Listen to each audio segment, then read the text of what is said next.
मोहब्बत की ज़रूरत पार्ट 14। कार में बैठ के उस होटल पे आ गए। फिर उसने कहा, यूसुफ साहब, मैं अभी आपको जन्नत की सैर करवाती हूँ।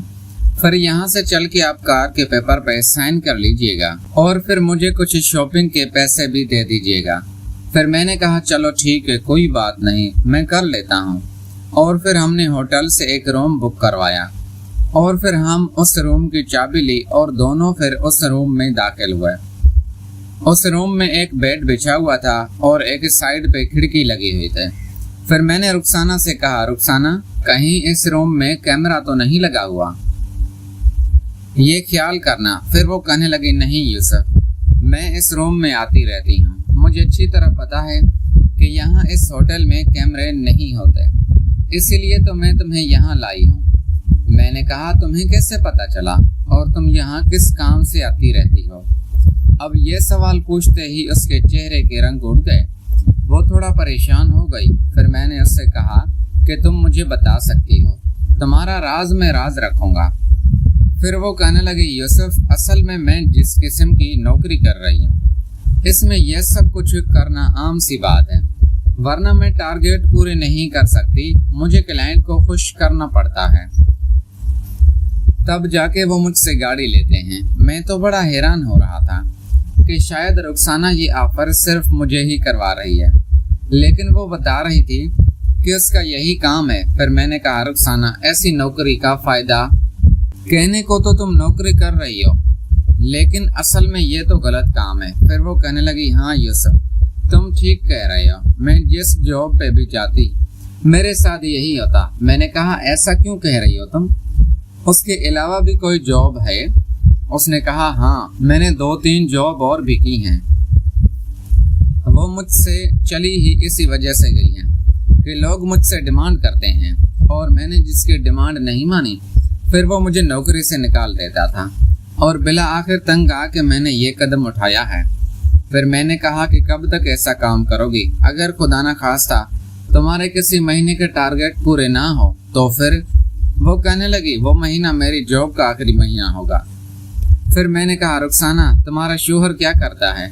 वो कहने लगी, वो पहले बैंक मैनेजर था, फिर एक बैंक में बहुत बड़ा घपला हुआ था, इल्जाम मेरे शौहर पे लगा था, इसीलिए उसका सारा लॉस हो गया और आजकल वो घर पे फारिग होता है। फिर मैंने कहा, रुखसाना, तुम्हारे शौहर को भी पता होगा इस काम का, क्योंकि बैंक का मैनेजर रह चुका है, तो तुम्हें वो इजाजत देता है ऐसी जॉब की?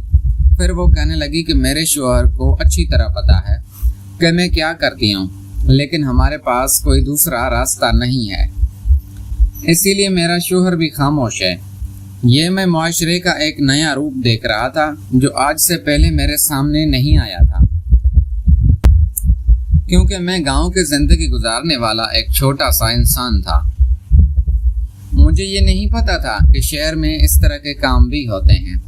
फिर मैंने उससे कहा कि मैं एक सुपर स्टोर बना रहा हूँ, वहाँ पे लड़कियाँ और लड़के दोनों काम करेंगे, अगर तुम चाहो तो कराची चल सकती हो, मैं तुम्हें वहाँ अपने स्टोर पे अच्छे ओहदे पर नौकरी दे दूंगा।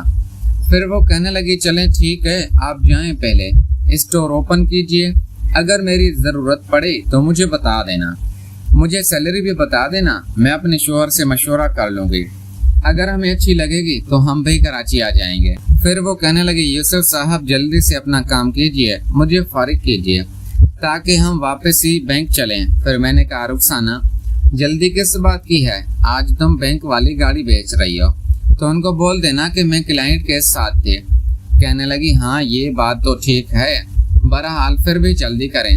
अब मैं जल्दी नहीं करना चाहता था, क्योंकि मैंने ये भी सोचा कि अपने भाई को फ़ोन करके बोल देता हूँ कि जाए बस की टिकटें ले ले और फिर शाम को 6 बजे मुझे यहाँ से पिक कर ले। मेरे पास पूरे 3-4 घंटे थे और 3-4 घंटे में रुखसाना के साथ गुजारना चाहता था और यहाँ से भारी बरहम कराची चले जाएंगे। फिर मैंने अपना फ़ोन निकाला, अपने छोटे भाई काशिफ को कहा। मैंने कहा, काशिफ, मैं ज़रा बैंक के काम में बिज़ी हूँ, तो तुम 6 बजे टिकट करा के मुझे यहाँ से पिक कर लेना और फिर अम्मी को बता देना कि मैं घर नहीं आ पाऊँगा, हम यहीं बाहर से कराची चले जाएंगे। फिर काशिफ कहने लगा, भाई सब खैरियत तो है ना, कोई इमरजेंसी तो नहीं है? میں نے کہا نہیں بس وہ ضروری کاغذات ہیں، وہ بڑی اماؤنٹ جمع کرانی ہے نا، اسی لیے کچھ لکھت پڑھت ہو رہی ہے۔ پھر وہ کہنے لگا چلیں ٹھیک ہے بھائی۔ اب میں فون بند کر کے کمفرٹیبل ہو کے بیٹھ گیا۔ میں نے کہا رخسانہ بتاؤ سب سے پہلے تم نے کون سی جاب کی تھی اور تمہارے ساتھ کیا ہوا تھا؟ پھر وہ کہنے لگی پہلے تو میں جاب نہیں کرتی تھی کیونکہ میرا شوہر ایک بینک مینیجر تھا۔ ہمارا گھر بہت اچھا چل رہا تھا، ہم لاہور میں رہتے تھے۔ پھر جب میرے شوہر پہ کرپشن کا الزام لگا، کافی عرصہ ہم دونوں میاں بیوی گھر ہی بیٹھے رہے۔ بالآخر گھر بیٹھ کے ہم تنگ ہو گئے تھے۔ ایک وقت ایسا بھی آیا کہ کھانے کو 1 روپیہ بھی نہیں بچا ہمارے پاس۔ پھر میں مجبور ہو کے میں نے اپنی ایک سہیلی کو بولا کہ مجھے ٹیچنگ کی جاب لگوا دو، کیونکہ وہ ایک اسکول میں ٹیچر تھی۔ پھر جب میں اس کے ساتھ اس کے اسکول میں گئی، وہاں کے پرنسپل نے میرا انٹرویو لیا اور انٹرویو میں ہی اس نے ڈائریکٹ بول دیا کہ مجھے خوش کرنا پڑے گا جب ہی نوکری ملے گی، اور نوکری صرف 15,000 روپے ماہانہ کی تھی۔ میں نے اس سے پرنسپل کو تو بہت برا بھلا کہا۔ میں نے کہا تمہیں شرم نہیں آتی اس طرح کے کام کرتے ہوئے؟ اور اس پرنسپل نے مجھے دھکے دے کے اس اسکول سے نکال دیا تھا۔ پھر میں گھر آئی، پھر میں نے اور بہت ساری جاب ڈھونڈی، کافی عرصہ مجھے جاب نہیں ملی۔ پھر بالآخر مجھے ایک اسٹیٹ ایجنسی پہ پی اے کی جاب مل گئی۔ وہ اسٹیٹ کا اونر تھا اور وہ بلڈر بھی تھا، اپنے گھر بنا کے بیچتا تھا۔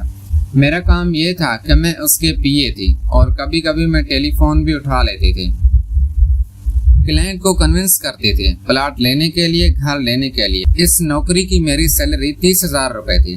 شروع کے 15 دن تو بہت اچھے چلے۔ پھر ایک دن اس آفس میں اور میرا سیٹ بیٹھے ہوئے تھے۔ اس آفس میں اس دن کوئی نہیں آیا تھا، سب چھٹی پہ تھے۔ پھر اس سیٹ نے مجھے بلایا، مجھے کہا کہ فلاں جگہ سیب رکھے ہوئے ہیں، وہ لے کے آؤ اور کاٹ کے مجھے کھلاؤ۔ میں گئی، وہ سیب کاٹ کے اس کے سامنے پلیٹ میں رکھ دیے۔ اس نے کہا پلیٹ میں نہیں، اپنے ہاتھوں سے کھلاؤ۔ پھر میں نے کہا سر یہ کیا کہہ رہے ہیں آپ، اپنے ہاتھوں سے کھا لیں۔ پھر وہ کہنے لگا میں نے تمہیں نوکری اسی لیے نہیں دی کہ تم میرے سامنے زبان چلو، شاباش چپ چاپ مجھے سیب کھلاؤ۔ وہ چیئر پہ بیٹھا تھا اور مجھے کہا سامنے ٹیبل پہ بیٹھ کے، آفس کی ٹیبل پہ، اور مجھے سیب کھلاؤ۔ پھر میں نے جب انکار کیا تو اس نے بھی مجھے یہی دھمکی دی کہ چلو پھر میں تمہیں نوکری سے نکال دیتا ہوں۔ لیکن اس وقت میرے گھر کے حالات بہت خراب ہو چکے تھے، میرا ایک بیٹا بھی تھا۔ پھر میں نے سوچا کہ چلیں اتنی سی بات ہے تو یہ تو میں کر ہی لیتی ہوں۔ پھر میں سامنے ٹیبل پہ بیٹھ گئے اور وہ چیئر پہ بیٹھا، میں اسے اپنے ہاتھوں سے سیب کھلاتی رہی اور پھر سیب کھاتے کھاتے اس نے میرا ہاتھ پکڑ لیا۔ پھر وہ میں نے چھڑوا لیا اور پھر اتنے میں کوئی کسٹمر ہماری آفس میں آ گیا اور میرا سیٹ اس کے ساتھ لگ گیا۔ پھر اسی طرح چلتا رہا۔ کافی عرصہ وہ مجھے عجیب فرمائشیں کرتا جو مجبوراً مجھے پوری کرنی پڑتی۔ ایک دن تو اس نے حد کر دی، مجھے ایک فارم ہاؤس پہ لے گیا اس سائٹ کا وزٹ کروانے کے لیے۔ مجھے کہا کہ میں تمہیں یہ فارم ہاؤس دکھاتا ہوں اور پھر ہم نے اس کو سیل کرنا ہے، میں تمہیں ریٹ اور ساری ڈیٹیل بتا دوں گا، جو بھی فون آئے تو تم اس فارم ہاؤس کی ڈیٹیل ان کو بتاتی رہنا۔ میں اس کے ساتھ چلی گئی تو وہ فارم ہاؤس ایک ویرانے علاقے میں تھا۔ اس فارم ہاؤس میں ایک ہم نے گاڑی اندر پارک کی، اس میں ایک سیٹ نے ملازم بھی رکھا ہوا تھا جس نے دروازہ کھولا تھا۔